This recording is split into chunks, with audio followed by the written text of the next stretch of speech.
Mira, Camilo, ahorita tú sabes que hay diferentes temas de actualidad. Bueno, prometemos que vamos a dar una pequeña devolución, un análisis sobre el tema del tapete de la semana, que es el tema de lo que ocurrió el domingo, que algunos califican como invasión, unos como incursión armada, etcétera. Pero bueno, tenemos obviamente una opinión que dar al respecto o una interpretación. Pero de momento únicamente hablar, si quieren, de el tema más actual que existe es, por ejemplo, el tema el fantasma del regreso, ¿no? O sea, Sergio Diego, bueno, entrando en materia de una vez, el día de hoy viene cargado este programa y esta conversa que vamos a tener porque, bueno, la situación de de esta última semana entre invasiones y otros cuentos que nos vienen para acá.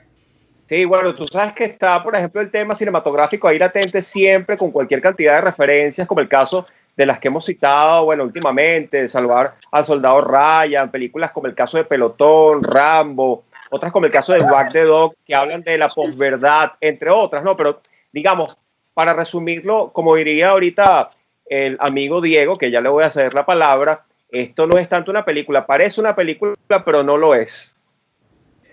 Así es, así es. Y bueno, bastante preocupante, ¿no? Porque ciertamente pareciera ser que hubo una infiltración desde un principio y que, digamos, todo esto que hemos estado viendo nosotros, los venezolanos, en estos días, sencillamente, pues es un guión, ¿no? Un guión de cine bélico del gobierno, ¿no?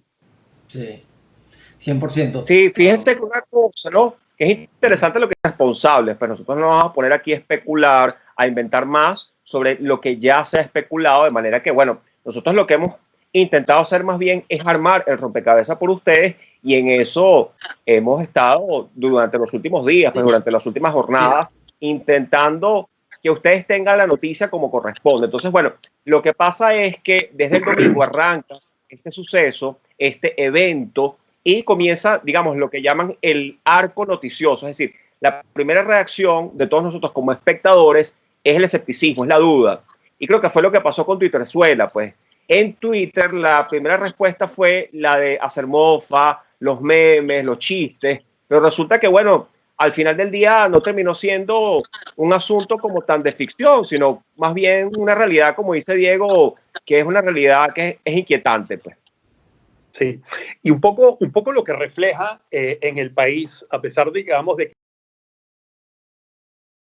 hago la corrección, busca distraer la atención de los reales problemas del país, ¿no? El problema del coronavirus, el problema de la escasez de combustible, la escasez de comida, la escasez de bienes básicos, el colapso de los servicios públicos de agua, electricidad. Y bueno, nos trae este guión, un guión muy triste por lo demás, porque han habido muertos, hay personas que están arrestadas, hay personas que han sido engañadas, pero atrás de todo esto, aquí se refleja una realidad del país que el gobierno no va a poder distraer, ¿no? Que es el cada vez más creciente o el creciente descontento por parte de los rangos medios de los cuerpos de seguridad del Estado, las policías, de los sectores militares, que al igual que el resto de los venezolanos padecen los mismos problemas pues que el régimen no da solución y ante una situación del gobierno interino constitucional de Juan Guaidó, que a pesar del reconocimiento de más de 60 países, aún no ha podido tomar control, digamos, de atribución y poder comenzar a resolver los problemas de los venezolanos.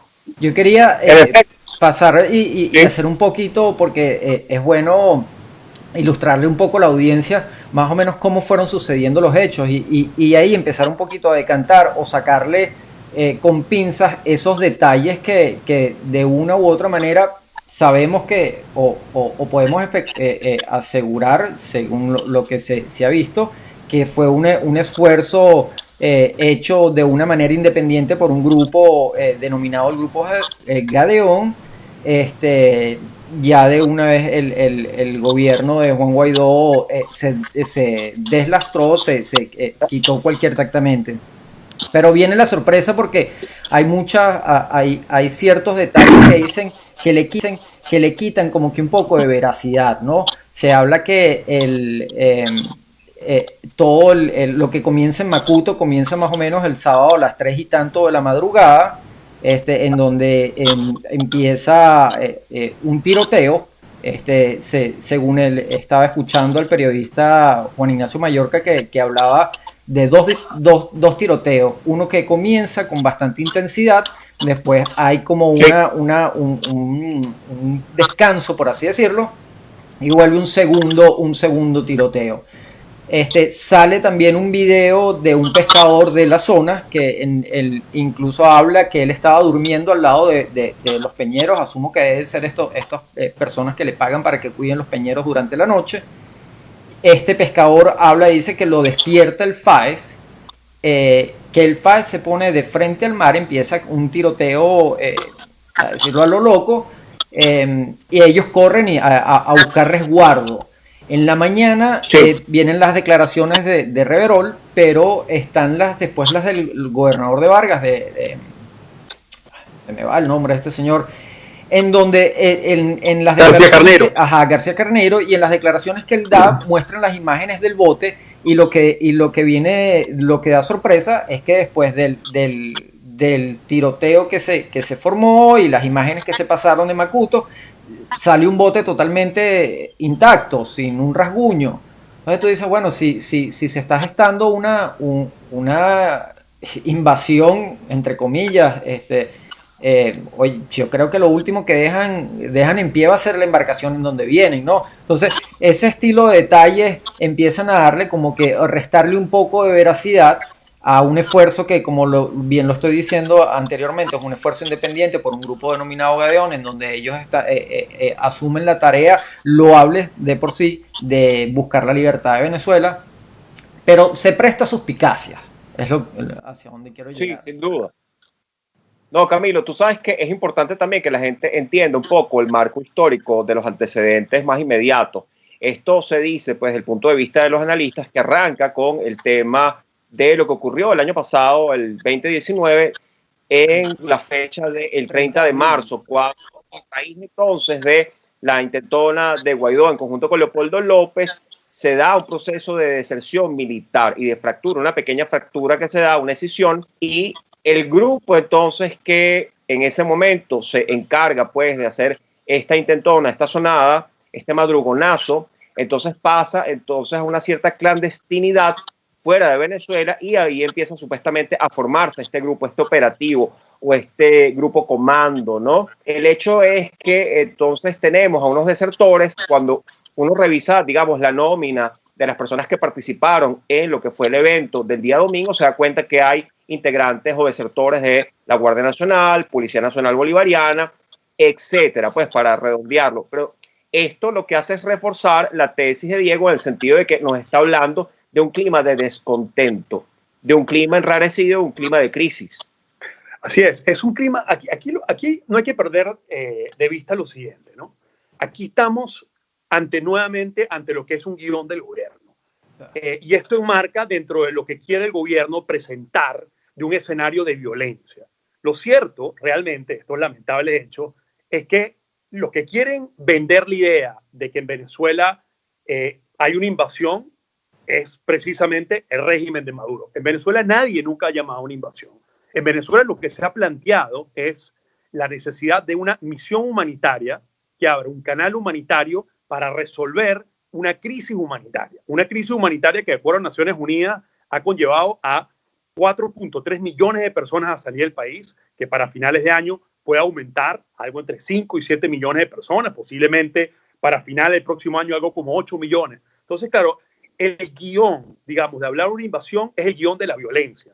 El guión, digamos, de la oposición democrática que nosotros hemos visto en el país, es una propuesta de una negociación, de un acuerdo para la formación de un gobierno de emergencia entre la oposición, entre el régimen o los sectores, digamos, moderados que puedan existir dentro del partido de gobierno, y el sector de los militares, para que haya un gobierno de emergencia que cree las condiciones para una elección anticipada. Eso es algo que algunos apoyan y otros se oponen, señalando que no se puede formar ningún tipo de gobierno de emergencia con gente que ha estado involucrada en violaciones de derechos humanos, en temas de narcotráfico y corrupción, pero ese es el debate que está planteado, ¿no? La solución, una transición pacífica. Ahora, los que quieren vender la idea de la invasión, para lo cual encuadra, digamos, estos lamentables hechos, lamentablemente, son el gobierno.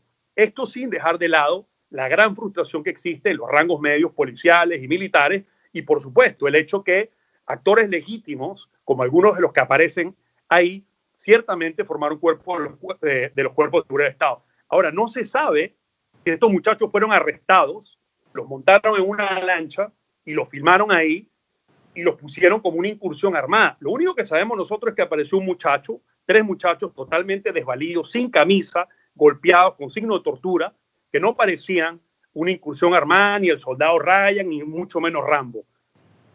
Mira, un escenario bastante triste, Diego, que forma parte del guión del gobierno, sin duda. En efecto, Diego. Y además que resulta muy curioso, por ejemplo, todo el antecedente con el tema Alcalá Cordones. Pues Cliver Alcalá, que ya saben que es una figura que ha sido, por supuesto, sentenciada, ha sido condenada por la comunidad internacional, etcétera, pesan sobre él cualquier cantidad de condenas, y él está involucrado con esta supuesta operación Gedeón en conjunto con la empresa que, bueno, se encarga supuestamente de patrocinar todo esto, y que algunos han desprendido la teoría de un grupo pues que sentía algún afecto, alguna afinidad con el tema Venezuela. Otros dicen que más bien se trataba de un tema de pagos, que no está claro, que no está del todo definido, pero el punto es que un grupo entonces mercenario se ocupa entonces de desarrollar esta misión fallida, que por ser fallida y por las características que tiene, mueve a la sospecha.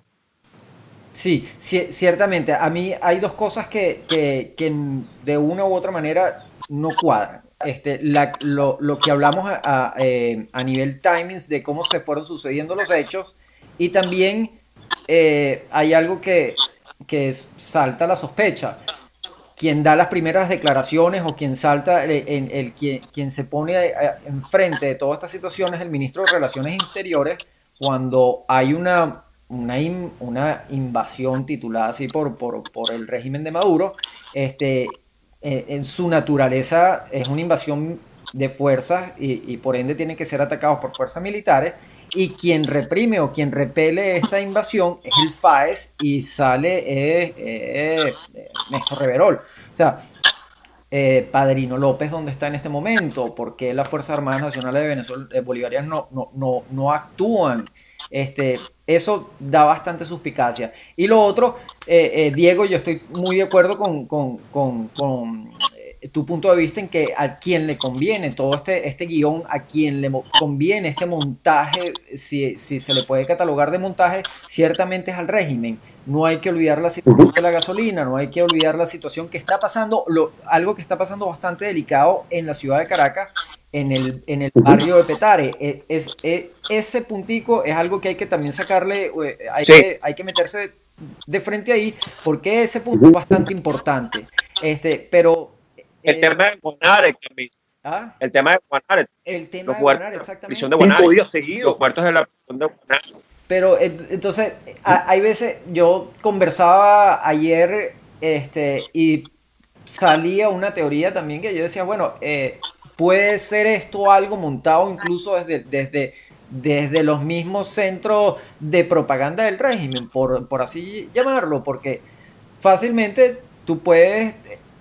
Mira, hay que irnos bien a los hechos y ser bastante responsable con esto. Una invasión de este estilo o un movimiento mercenario de este estilo no se hace en Peñeros. No se hace en Bermudas y en franela de radar.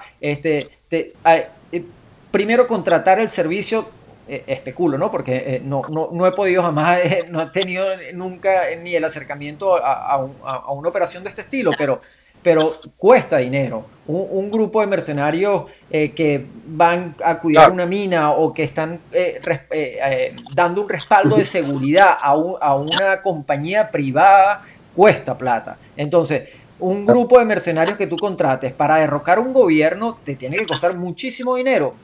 Y si se está invirtiendo esa cantidad de dinero para este tipo de operación, oye, lo último que tú crees que te van a llegar es con unos peñeros, porque entonces, bueno, mira, señores, los que se aventuraron a hacer esto e invirtieron su dinero en esto, señores, perdieron sus reales.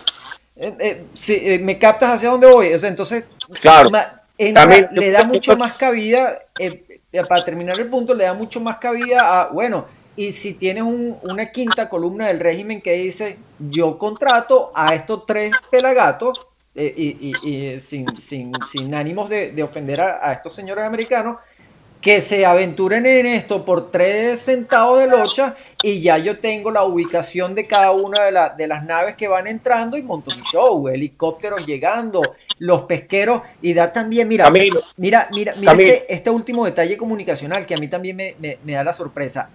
Día antes sale una comunidad pesquera en Chuao, precisamente, y en Caruao, disculpa, para ser más exacto, donde estaban reunidos en la playa con las mascarillas puestas por el tema de la pandemia y en la comunidad pesquera hablándole a Nicolás Maduro diciendo que ellos estaban cerrando filas y que ellos iban a cuidar las costas. Y al día siguiente cae toda esta broma. Yo lo que quiero decir es que realmente los hechos no están claros. No hay claridad de ningún tipo. Yo ni siquiera me atrevería a llamar, digamos, a estas personas mercenarios. Sencillamente no tenemos la más mínima idea. Esto es sencillamente lo que el gobierno ha querido vender, ¿no? Lo único que sabemos es que apareció un grupo de muchachos, algunos de ellos que forman parte de los cuerpos de seguridad del Estado, y que se le están acusando de una cantidad de cosas que sencillamente no tienen ningún tipo de sentido. Se está tratando de vender la idea de un enfrentamiento. La gente que aparentemente ha tenido, los periodistas que han estado en el lugar de los hechos, no han visto balas, digamos, en las casas, no han visto balas en los buques, y todo pareciera ser que de alguna manera el régimen ha tratado de vender esta historieta de una conspiración, ha buscado involucrar gente de afuera, digamos, con una fantasía, digamos, de efectivamente lo que es muy legítimo de restablecer el orden democrático, el orden constitucional en Venezuela, y de alguna manera se condujeron unos arrestos y el gobierno, el régimen, perdón, de Maduro vendió este guión. Yo creo que es muy importante no desviar la atención de eso, ¿no? Es decir, este es el show que está presentando el régimen para demostrar que la oposición es violenta. Claro. Ahora, lo único que aquí está claro, lo único que nosotros hemos visto es un planteamiento de un diálogo y un planteamiento de una solución electoral pacífica, democrática y constitucional, y que los únicos violentos son aquellos, digamos, que están involucrados con este régimen de Maduro. Y lo único triste de esta situación y lo que demuestra, si es que efectivamente queda en evidencia que hay grupos dentro de la oposición que se encuentran frustrados y que no haya una solución dentro del marco de las instituciones para la crisis que estamos viviendo en el país, es que a medida que las instituciones no son capaces de resolver los problemas, aumentan los riesgos de violencia política, y eso es lamentable, pero es algo que genera el propio régimen. Y eso es algo que no hay que perder de vista, y es algo que también busca distraer el gobierno, ¿no? Vendiendo este guión y esta idea de mercenarios y cuentos de invasión. Sí, yo pienso, por ejemplo, que lo que se ha filtrado como información, o sea, digamos, tenemos unas bases informativas sobre el tema que hemos ido recogiendo, por ejemplo, lo que pasó en AP, o sea, algunas agencias internacionales que han tocado esto superficialmente, pero lo que devela esa información es que es una información imprecisa, una información que es epidérmica, y que lo que te indica es sencillamente que se está hablando, bueno, de lo que Diego plantea, que es el tema de la narrativa. O sea, pareciera que estamos en presencia de una narrativa, que es una narrativa tradicional en estos momentos de crisis, que siempre se apela a ella como una cortina, o que se exagera lo que haya sido que ocurrió, y que tenemos alguna información al respecto de lo que pasó. Pero en cualquier caso, esta narrativa es una narrativa que hemos escuchado en Venezuela mucho tiempo. O sea, no es una narrativa nueva, es una narrativa de la victimización y de buscar siempre un chivo expiatorio en fuerzas extranjeras, ¿no? Y además que esto cuenta con cualquier cantidad de antecedentes en la historia. Bueno, no olvidemos el caso de la invasión de Machurucuto en Venezuela, de lo que pasó también con el tema de Bahía de Cochinos. O sea, eso está como todo dentro del imaginario, y es un botín que está allí para ser manipulado mediáticamente, pues. Es muy fácil, y para ser reinstalado y rediseñado. Claro, es muy fácil caer en ese peine, Sergio, Diego. Y yo creo que aquí lo más importante y lo que hay que comunicarle a la audiencia está en la responsabilidad de los medios de comunicación que estamos cubriendo la fuente, de cada una de las personas que podamos tener de una u otra manera algún tipo de espacio para poder comunicar, es no dejar de ser pragmáticos. Esto lo que está pasando es simplemente un guión montado, estoy muy seguro que es un guión montado desde los elementos del gobierno, infiltraron a un grupo que estaba aventurándose en esto y nos están distrayendo, en mi opinión, en una opinión bastante personal, de 3 puntos centrales. Uno, la escasez de gasolina. Claro, es que la operación había sido Camilo, la operación había sido develada desde el viernes. O sea, esto estaba ploteado, esto estaba descubierto con antelación y las personas, bueno, que participaron en esto sencillamente pareciera que fueron engañadas, ¿no? Por decirlo de una manera educada, ¿no? 100%, muy educada. Pero y hay un tema muy importante que se está dejando a un lado, y es que estos tipos, mira, hay que respetar también las cosas cuando las hacen bien. Y estos carajos, si pudiesen ser buenos para la gerencia, de la misma manera que son buenos para otras vainas, coño, yo creo que Venezuela estaría en otra posición. Porque hay un tema central que es el tema de la posesión a la industria petrolera. Ahora, o sea, hacia dónde está yendo Maduro con Tarek, a la privatización de PDVSA y la entrega de PDVSA a tercero o a un país. Coño, los tipos se fueron por ahí y iba todo el escándalo. Porque no tiene la capacidad de reinstalar la industria petrolífera venezolana, pues no tienen la capacidad de reactivarla, que es lo que están intentando ahorita, por ejemplo, con el tema de la gasolina y no han podido. Por eso tienen que seguir importándola. Totalmente. Aquí los grandes protagonistas de esta historia de destrucción de la industria petrolera, que es la principal generadora de ingresos del país, ha sido la corrupción y el mal manejo por parte de esta administración. Primero por Chávez y luego por Maduro. Y eso es exactamente lo que estamos viendo ahorita. Un país, una potencia petrolera, un país que tiene las reservas de petróleo más grandes del mundo, más que Arabia Saudita, un país que en este momento tiene escasez terrible de combustible, que la gente no se puede mover, ¿no? Esto es un poco eso, y eso justamente, precisamente lo que se busca, lo que busca hacer el régimen al distraer la atención de esos problemas actuales, ¿no?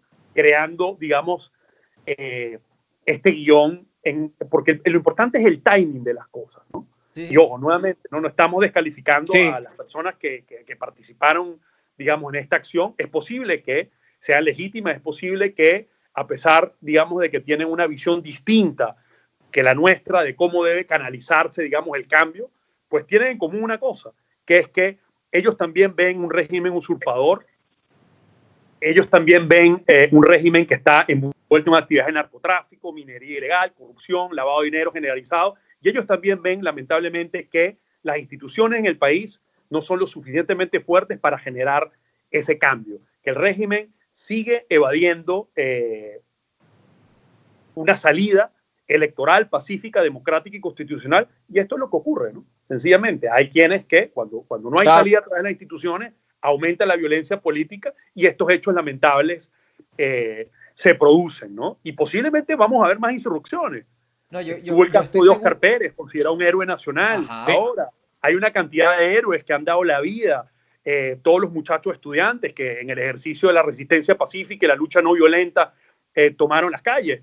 Este grupo de muchachos, luego se aclarará exactamente cuál fue su rol, de qué se trató esta actividad, pero ciertamente esa idea del barquito y esa idea de la improvisación y esa idea de que son unos violentos y esa idea de mercenarios que nos quiere vender el gobierno no es cierta, no se compagina con la realidad y nuevamente es, o pareciera ser, un guión desde la perspectiva de nosotros que no tenemos la más mínima idea de qué fue lo que pasó, pero nos rehusamos a creer la versión que, digamos, el gobierno ha vendido y que los medios están comprando también, claro, de alguna manera, ¿no?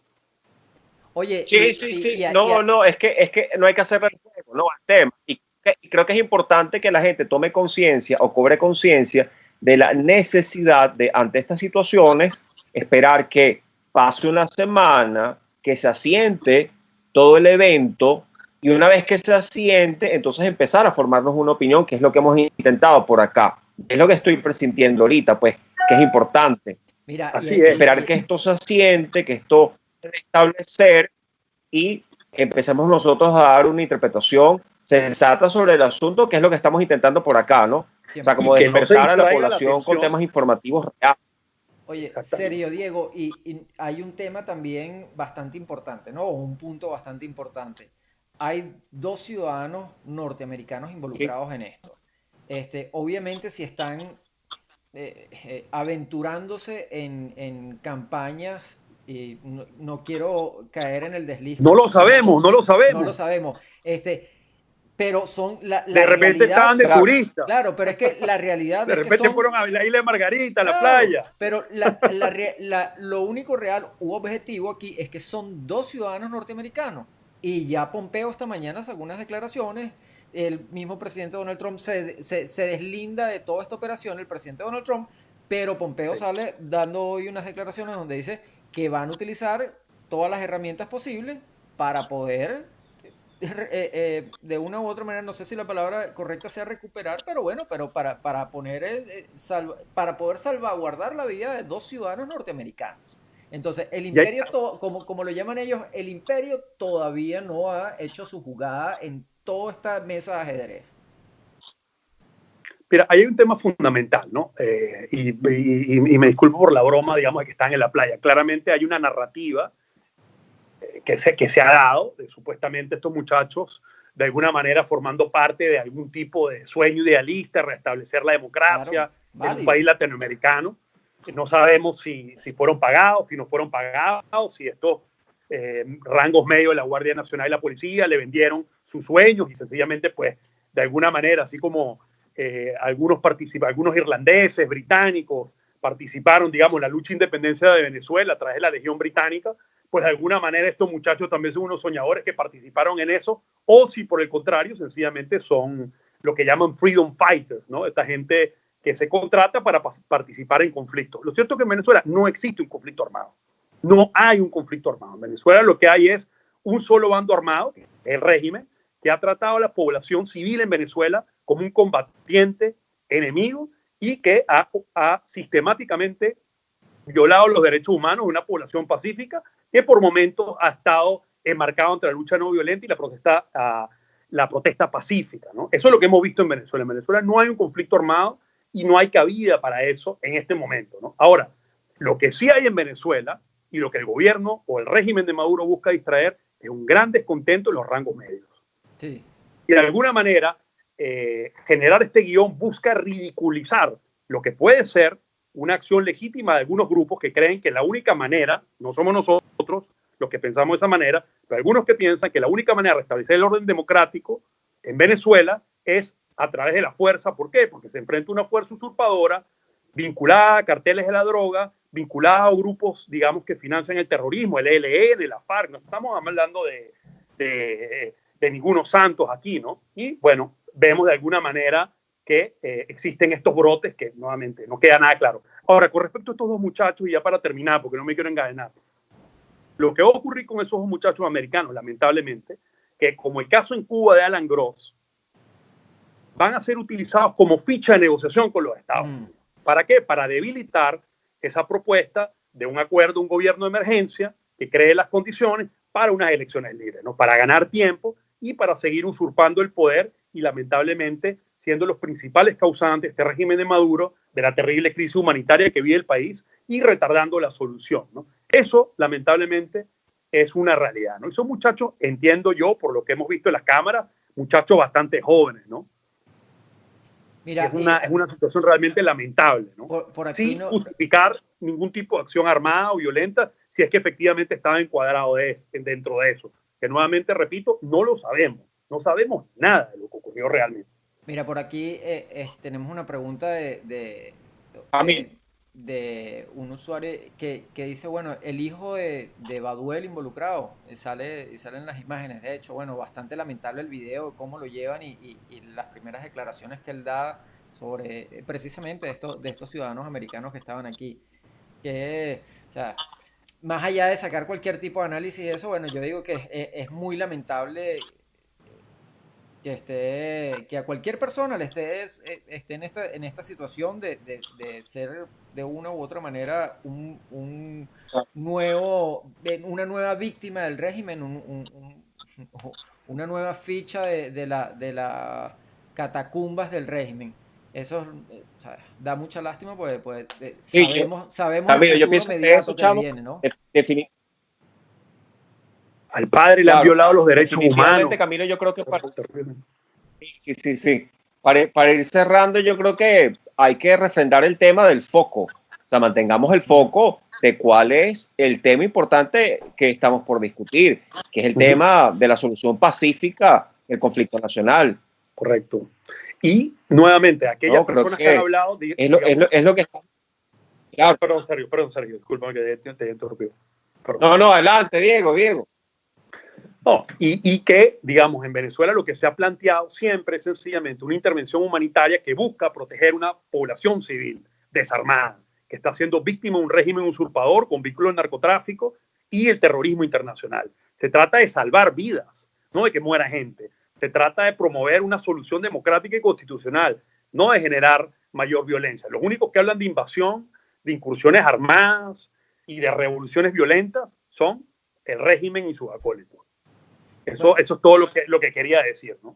Bueno, estimado Sergio, danos tu mensaje de despedida para ir cerrando este nuevo capítulo de FOMO. Es más, te deseo, como me seguiste tú en el primer capítulo, y le expliques a la audiencia de qué va esto.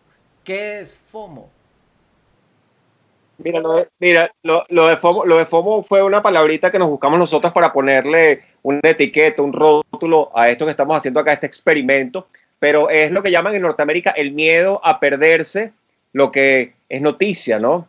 Entonces, bueno, eso es lo que estamos, el miedo a quedarse fuera, que llaman, fear of missing out. Así que eso es lo que estamos comentando ahorita con el tema el tema de la semana, y hemos intentado hacer este abordaje por acá a 3 bandas, a ver qué sale, y creo que ha sido interesante y que ha redundado en beneficio de una visión más equilibrada del asunto y creo que más asentada sobre cimientos y bases sólidas. Así mismo es. Don Diego de Lozada, yo voy poniendo mi cortinita de hip hop acá, que la puse especial para el día de hoy, de invasiones y otros cuentos. Encantado de hablar con ustedes, Sergio y Camilo. Bueno, señores, por acá Camilo Aguiar, Sergio Monsalve desde Caracas, Diego abrazo. Moya desde Londres. Nos estamos despidiendo, los esperamos la semana que viene para otra entrega de FOMO. Esta entrega de hoy de invasiones y otros cuentos, señores. Muchísimas gracias nuevamente. Por favor, suscríbanse. Yo no sé por dónde sale, aquí, YouTube, en cualquier lado. @Globo Miami por Instagram, @Globo Miami por Facebook y @Globo Miami por Twitter y globomiami.com. Muchísimas gracias, se les quiere y los volvemos a ver la próxima semana. Hasta luego.